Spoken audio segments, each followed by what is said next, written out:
Hello mga ka-XP! So for today's video, i-share namin sa inyo yung naging experience namin sa Seda Vertis North. Kung napanood niyo yung previous video na pinost ko, kung saan sinurpress ako si Mrs. ng Insta360X5, nabanggit namin din na may pupuntahan kami ng weekend. So yun nga yung Seda Vertis North.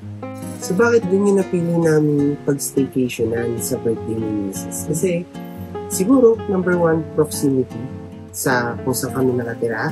Then number 2, gusto namin matry yung Fun City sa may Ayala Mall, Vertis. Number 3, yung Tokyo Milk Cheese Factory. Tsaka kasi si Seda, kilala siya for ilang stars ba siya? Pero yun, 5 stars. Yan. So, si Seda has a reputation. So, before pa naman kami magka-baby, si Seda na din talaga kami nag-stay. And gusto namin mag-try, mag-staycation, kasama yung baby namin. Kung ano bang difference in terms of experience na may kasamang baby, kamusta yung amenities and services, kung toddler-friendly ba siya kasi toddler na yung baby na. Yung isi-share natin sa video for today. So, dumating kami sa Seda around 2:30 p.m. So, medyo mahaba yung pila dun sa may check-in counter. As in, sobrang haba ng pila. Parang, inabot ako ng halos 30 minutes. Merong 4 na check-in counter. Pero matagal siya kasi kapag nag-check-in ka, ina-explain talaga nila and yung iba, pinaprocess pa yung payment. Pero yun, habang nakapila ako, nag-offer sila ng refreshment. So, nag-offer sila ng iced tea para doon sa mga nakapila, which is something very nice, very thoughtful of them.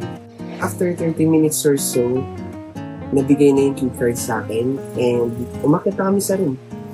Natuwa kami kasi nasa dulo yung room and very secluded siya, tahimik, perfect para sa may kasamang baby kasi hindi siya magigising ng basta-basta sa kung anong ingay.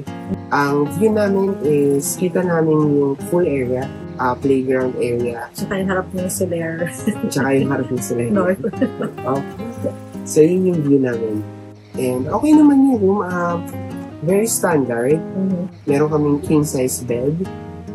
Tapos, andyan yung mga usual amenities na sleepers, robe, toiletries, merong mga coffee, tea, kettle, nandyan.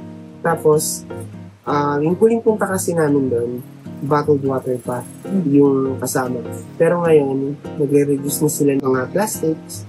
So, ano na siya, isang parang 1 liter ata yun na Under-refill. Under-refill na rin. So, for us na malakas sa tubig, talagang it's a plus na gano'n na yung system nila pagdating sa drinking water. Napansin ko lang nung paakit kami ng room, mabagal yung elevator. So, I think merong 6 na, 8. So, around 6 elevators. Pero, dun sa stay namin, parang 2 elevator lang yung nasakyan namin. Paulit-ulit lang. Tapos, ang tagal niyang umakyat, ang tagal niyang bumaba. And, ayun, comment down below kung alam niyo ba yung kalakaran ng elevators din sa Seda Vertis North. Baka kasi yung ibang hindi namin nasakyan is reserved for premiere or exclusive guests nila. But, okay naman siya. Hindi naman naging problem. Na-notice lang namin na parang same yung nasasakyan ng elevator. After namin mag-settle sa room, magpahinga, and makapag-ayos, pumunta na kami sa Ayala Mall, Vertis North. So, across Seda Hotel lang siya, walking distance lang talaga. And mga around 4 p.m. na yun, gutom na kami, hindi pa kasi kami nagla-lunch. Kaya pumunta na kami doon para kumain. So, yung napansin ko lang doon, yung ramp papuntang Ayala Mall galing Seda, may uneven na part. Nahirapan kami iangat yung stroller. So, sana maayos yun. Kasi it may cause accidents, especially may mga dumadaang sasakyan dun sa area na yun. Tsaka isa parang nasa corner kasi yung mismong ramp. Medyo risky. Kasi kung maglalakad ka, medyo mapapahinto ka talaga mid-walk. Impossible na mapaatras ka, depende sa person. Medyo dangerous. So pagdating namin din sa Ayala Mall, nakita na namin agad yung Tokyo Milk Cheese Factory Nandun lang siya malapit sa entrance and yung sa lalabasan namin pagkatapos namin mamasyal. Tapos nun, dumiretso na kami sa target namin na kakainan, which is Catherine's Cafe. Before kami pumunta doon, nag-search na kami kung ano yung potential na pwede namin pagkainan na yung menu is toddler friendly, of course. Ano kami, picky. Hindi naman picky, pero chinecheck talaga kasi namin yung menu at saka yung reviews ng mga nakapag-dine with kids. So, si Catherine's Cafe yung number 1 dun sa list. Umorder kami doon ng grilled chicken and corn soup, Sunday's roast chicken, Stuffed pork chop, and yung mango calamansi iced tea.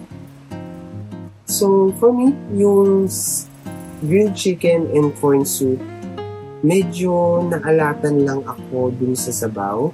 Pero, very generous yung serving. Madaming chicken and madami ding corn and carrots. So, masarap naman siya. Medyo naalatan lang ako dun sa sabaw. Yung grilled chicken and corn soup, for me, 7.5 out of 10. Masarap naman siya, pero wala siyang kakaiba sa lasa niya. Yeah. And medyo, yun nga yung mention ko, medyo maalat siya. So, kaya 7.5 out of 10. Tsaka kapag malamig na yung soup, so mas ramdam mo na talaga yung alat. Nung sinerve yung soup, hindi siya sobrang light. For the Sunday's roast chicken, ito nagustuhan ko. Hanggang loob, may lasa talaga siya. Sarap. Tapos, paired pa siya with garlic rice. So, pwede ka kasing mamili between plain rice, herb rice, tsaka garlic rice. So, yung pinili ko yung garlic rice. For me, 9 out of 10 siya. Yung Sunday's roast chicken. Bakit lang? Kasi I think may improve pa siya. May mga part kasi ng chicken na medyo dry, medyo matigas. So, I think dun sa part na yun yung na-miss. Pero, pagdating sa lasa, approve. Yung serving portion ng Sunday's roast chicken, generous din siya. Ang laki ng plate kasi nila. And talagang punong-puno yun yung chicken, yung rice, pati ng mga side dish na mga vegetables. Naging part siya nung 9 out of 10 ko na rating din. And then yung sa stuffed pork chop, kagaya nung sa soup, maalat din siya, naalatan. And then, ano ba? Nothing special din sa kanya. Pero yung sa stuffing niya, hindi ko sigurado, pero parang pesto siya. So, as a pesto lover, okay naman siya, pumasan naman siya for me. But, comment down below kung mali ba yung mali ba yung pagkakagets din sa flavor na pesto siya, baka hindi siya pesto. So, okay lang, parang hindi lang. Kasi mukha siyang green na paste. Oo, so yung nasa, yung palaman ng pork chop. Parang masarap din naman siya. Rating ko sa kanya siguro 8 out of 10. Maalat. Yun talaga yung namutak sa akin. Pero, danis ng karne. Wow. Beef yan. Okay naman siya. Well cooked. So, masarap naman siya. And then yung sa mango calamansi iced tea, kay Mr. kasi talaga yun. Ganon kami. So, pag kumakain kami sa labas, hindi kami umorder ng separate things. Kasi hindi ako malakas uminom ng anything na malamit. So, nakikinom na lang ako sa kami mga order niya. Okay naman siya. Actually, gusto din namin sana matry yung lasagna. Yun talaga yung parang nabasa namin na medyo crowd favorite. So, kasi di na namin siya na-order kasi nalula kami sa size ng portion. So, next time na lang. At least meron kaming babalik na. Yeah, and definitely, overall, yung Catherine's Cafe is something na babalikan namin pag napadpad ulit yun sa Ayala Mall Perkins Road. Mabait din kasi yung staff nila. So, yun. Yun talaga yung isang tinitingnan na namin yun sa mga restaurants. Aside sa food, gaano ka-friendly yung staff with people na may kasamang bata. Yung mga family, yung mga dining in with family. Siguro ang downside lang na nakita ko doon is sira yung harness ng baby chair nila.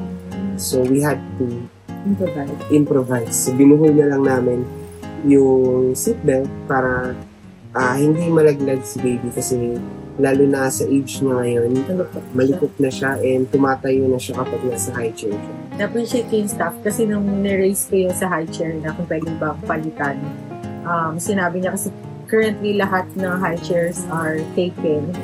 Pero as soon as may ma-free up daw, papalitan. After na namin kumain sa Catherine's Cafe, pumunta na kami dun sa talagang target namin puntahan sa Ayala Mall Turkish Mall, which is yung Fun City. Kaso, ito yung naging first disappointment namin. Kasi, una, medyo nalungkot kami dun sa place.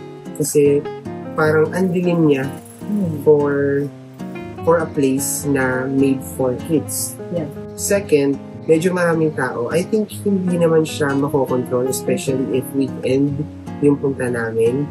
Pero, based kasi dun sa mga nabasa kong reviews, yung mga nakita kong videos, hindi ganun crowded kahit weekend yung punta nila. So, medyo nag-expect lang ako dun. Baka mali lang kami ng punta. Pero babalik kami ng for sure ng weekday. Kasi may target kasi talaga kami doon na palaruan para sa baby namin. Yung excavator na pwedeng i-navigate niya. Ang naging part ng disappointment namin is cash lang yung tinatanggap nila. So, in this age, in this day and age, na madalas cashless na talaga, or may mga establishments kasi na cash lang talaga, pero meron silang online payments like GCash, Paymaya. For Fun City, cash lang yung tinatanggap nila. Eh kami kasi, matagal na kaming cashless. Since pandemic. Nakakalungkot lang na hindi namin na-achieve yung pinunta namin. Yeah. So, nag-try kami maghanap ng ATM, kaso parang nagkatamaran natin na madla kasi nga madaming tao. So, nag-decide na lang kami na yung gagastusin namin doon is ibibili na lang namin ng laruan ng baby namin. So, dumiretso kami ng Toys R Us. Yung mga Toys R Us na napuntahan namin, parang palugin na yung vibes. Ganun yung vibes ng mga napuntahan namin. Pero, dito sa Vertis na branch, okay siya. Madaming tao, madaming toys, madaming options, madaming staff. Tsaka madaming staff. And mababait yung staff. Talagang in-assist kami sa pagpili ng toys ng baby namin. And kahit hirap pumili yung baby namin, nagtsaga, shout out kay Kuya, nagtsaga siya talaga na naka-squat doon, nakalupid doon sa may floor habang dinidemo niya sa amin yung iba't ibang type ng mga trucks. Iba't ibang type ng trucks. Ambulance, fire truck, garbage police car. So overall, nabawi ng Toys R Us yung disappointment namin kay Fun City. So, that's a win. So bago kami bumalik sa hotel, dumaan na kami dun sa Tokyo no Cheese Factory. Matagal na namin talagang hinahanap yun and wala kasing malapit dito sa area namin. So, tuwan-tuwa kami. Kaya, bumili na kami agad. Tapos, nag-decide kami na sa hotel na lang kainin. Kasi, wala din kami mapapwestuhan doon. Parang ano lang siya, parang siyang bar, take-out counter. Ganun. Malaki yung place nila. Pero, wala akong nakitang dine-in table. Nagwala pa nga yung anak namin kasi pinatikim na ni Mrs. bago pa kami maglakad. So, nagustuhan niya talaga. Favorite niya talaga yung ice cream nun. Yung sa Tokyo Cheese Factory. Pagbalik namin ng Seda, nakita namin sa room, wala pa yung baby cot. So, during reservation kasi, no October 10, sinama ko na siya sa email request ko for reservation. So, they confirmed yung request ko na baby cot.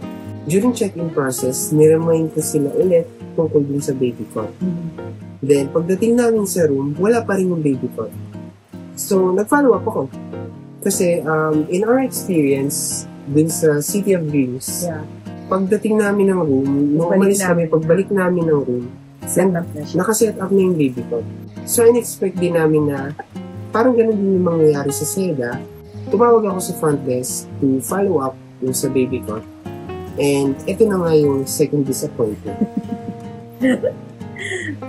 They informed me na lahat ng baby cot naka-deploy na.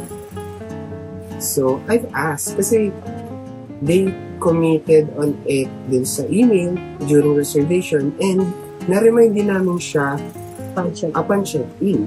So, anong nangyari? Bakit na-deploy na lahat? Ang hiniling lang sana namin na upon check-in sana, sinabi na sa amin agad na wala ng baby cot na available. Parang nagawa namin ng paraan. So, napa-grab na sana namin, napa-deliver na sana namin yung crib tsaka yung foam ng baby namin. Parang hindi na kami problema. So, medyo na-stress kami nung time na yun kasi inisip namin, saan matutulog yung bata? We only have the one king-size bed. Tapos medyo mataas pa siya. Alam niyo naman ang toddlers, malikot matulog. So, may tendency siya na nandun yung fear namin na baka mahulog siya pag natulog kami doon kahit nasa gitna pa namin siya. Although yung floor ay carpeted, syempre yung feeling mo na baka, you're thinking of the worst. So, hindi kayo nagpi talaga na tatabi siya sa amin.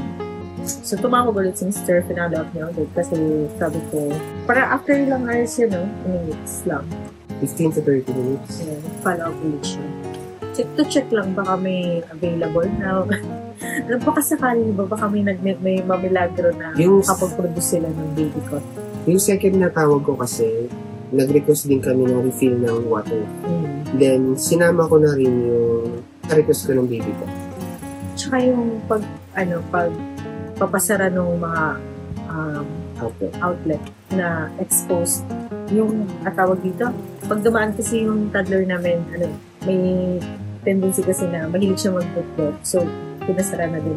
So, kudos pa rin naman sa service nila. Yes. Kasi nagawa naman yung mga request namin and pinatanggal din namin yung isang lamp dun sa tabi ng bed kasi hinahatak niya. Natatakot kami baka magbasag at magbayad kami. Fortunately, hindi na nila nagawa ng paraan kasi deployed na raw lahat ng baby cot. Pero nag-provide sila ng provision which is magbibigay sila ng extra mattress for the baby without additional cost. So, nag-improvise na lang kami. Tinanggap na namin kasi wala namang kaming choice. Anong oras na yon and we had no other choice. Dumating yung extra mattress, may kasama siyang bed frame. So sabi ko, huwag na yung bed frame kasi ang worry nga namin is baka malaglag si baby. So kung may bed frame pa, edi malalaglag pa rin siya. So nilatag nila yung extra mattress sa floor. Dahil nga din sa disappointment na nangyari na yun, hindi tuloy kami nagkaroon ng moment ni Mrs. So ang ginawa na lang namin, nag-improvise din kami. So si Mrs., tinabihan niya si baby din sa lapag. Tapos ako, solo ko yung king size bed. Malungkot. Sayang kasi ang goal namin para sa birthday ni Mrs. is mag-relax. Ma-enjoy yung araw na yung kasama yung toddler namin. Which is half and half. Kita kasi namin na nag-enjoy yung baby namin. Sobrang natuwa siya. Takbo siya ng takbo din sa loob ng room. Maski yung sa mall, tuwan-tuwa siya. Talagang nag-enjoy siya, kitang-kita namin. Kaya masaya kami para sa baby namin. At the same time, medyo malungkot kasi hindi namin nakuha yung relaxation na gusto namin ma-achieve. Okay naman yung naging tulog namin. Nagising na lang kami nung gising na yung anak namin. Usually, late siya nagigising eh. Siguro, excited siya. Maaga siya nagising, mga 6:30, nang gising na siya. Which is okay lang. Kasi just in time for breakfast. So, bumaba kami mga around 7. Buti na lang medyo maaga pa kami. Kasi mahaba na yung pila. Mga siguro pang 5 na kami. Tapos nag-inform na yung nasa reception na may other option Sa 23rd floor na pwedeng din mag-breakfast na buffet din naman. Pero ayun, hindi lang same yung offerings compared dun sa mismo talagang misto nila. Kasi that time, may mga nakita na kaming lumabas galing sa loob ng misto. So, nag-decide na lang kami na maghintay. So, fortunately, mga around 15 minutes lang naman yung hinintay namin. Mabilis lang din. Nagkaroon na rin kami ng table agad. So, ang masasabi ko lang sa breakfast sa misto ng Seda Hotel. Okay lang. Okay lang. Siguro, in terms of breakfast, and the best for me is yung sa Novotel. Okay din naman yung mga pagkain sa misto sa Seda. Ang kaso lang, wala masyadong makain yung anak namin kasi yung mga pagkain, karamihan is processed like sausage, bacon, which is hindi pa sa kanya pwede. So, yung mga lutong ulam yung hinanting ko, which is meron silang beef caldereta. Sarap sana, di ba? Kaso, may sili. So, hindi niya kayang kainin. Ang kinain niya, yung bangus. So, meron pritong bangus doon. Tapos, meron ding plain bugab. Tsaka yung hash brown. So, overall, yung choices sa meals ko, I'd say 7 out of 10. Taas, ah. Ako 7 out of 10. Kasi madami ka pa rin nakain. ako nakain. Sila kasi, si Mrs. tsaka yung baby ko, hindi talaga sila morning person. Kaya yung appetite nila ng umaga, wala pa. Kape pa lang yung na-enjoy niya. Overall, okay naman yung nag-experience namin yun. Madami lang talagang tao. And in-expect na rin naman namin na maraming tao sa breakfast kasi maraming tao nung nag-check-in kami. Ibig sabihin, marami kaming makakalaban sa breakfast. Pagkatapos namin kumain, bumalik na kami sa room para mag-prepare kasi hindi matatapos yung staycation namin nang hindi namin nasusubukan yung pool area. So, dun sa pool area, nandun din yung playground area. Inuna namin puntahan yun kasi naisip namin hindi nakapaglaro sa Fun City yung baby namin. So, baka pwede siyang maglaro dun sa play area. Kaso, yung playground nila doon, more on pang malalaking bata na. So, hindi na kami tumuloy. Bumalik na kami. Dangerous din siya. Naghanap na lang kami na mapapwestuhan dun sa gilid ng pool area kung saan namin iwan yung mga gamit namin. Tapos, nag-swimming na kami. Hindi ko alam kung bakit, pero ang lamig ng tubig ng pool sa Seda. Yes. Kahit gabi o umaga, natirik yung araw, malamig pa rin yung tubig ng pool nila. Saglit lang kami nakapag-swimming kasi nanginginig na yung baby namin and medyo umiiyak na siya. Ayaw niyang bumitaw sa amin, ayaw niyang mag-stay dun sa floater niya. So after nun, bumalik na kami sa taas para mag-ayos na at mag-check. Pagdating namin sa check-out area, madami pa rin tao. Tapos meron akong narinig na merong express check-out. So parang meron silang ipapa-fill up na form sa'yo upon checking in, which is hindi naman in-offer din sa amin. I'm not sure if it's applicable to all guests or select lang, like depende sa room na kinuha mo. Pero kasi kung isipin mo, kung i-offer siya sa lahat upon check-in, o di lahat, naka-express check-out na. Hindi Wala na yung exclusivity ng pag-i-express. So, siguro yun, ma-offer namin na best practice kung mag-check ka kayo. Try asking yung sa express check-out na gusto mo i-avail. Pagdating ko sa counter, kinuha lang yung key card, then chinek saglit, like around 1 minute lang, tinagal ko. Next na pinilahan namin yung sa parking. So yung valley parking nila may cost lang na 200 pesos. Then yung parking fee is waived na if you're a guest sa hotel.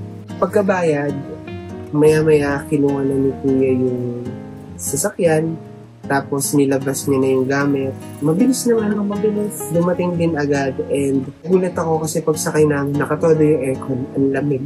Feeling ko kasi in-insure nila yun na para pagsakay ng mga guests na nag-check out is comfortable na. Hindi na sila uupo sa mainit na upuan. Overall experience, kahit may mga disappointments kaming pinagdaanan, na-enjoy naman namin yung stay namin.